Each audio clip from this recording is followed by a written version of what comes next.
logarithm ကို calculator နှိပ်ပြမယ်နော် logarithm ကို calculator နှိပ်ပြ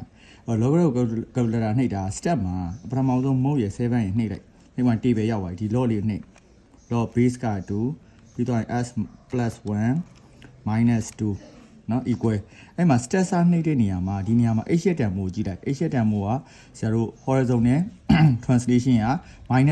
တော့ -1 နဲ့စညီမြချင်းပြီးတော့ n ကကြတော့ -1 နဲ့4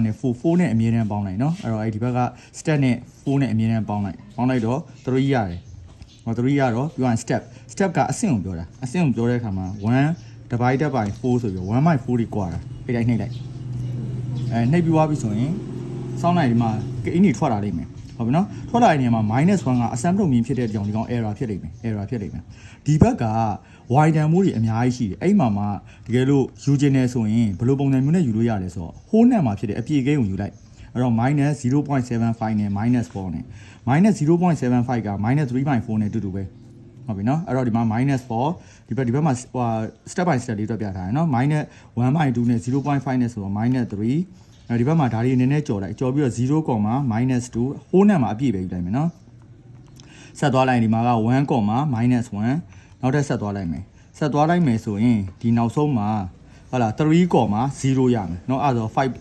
5 point ဖြစ်သွားပြီအဲ့ဒါလေးကို graph ဆွဲလိုက်ရင်ရပြီเนาะဒီဘက်ချက်မှာ ਨੇ เนาะတွက်ပြထားတဲ့ဟာ ਨੇ เนาะဒီဘက်ကနေယူတဲ့ပုံစံလေးเนาะလောမှာအဲ့တိုင်းယူရင်တော့ယူလို့ရပါတယ်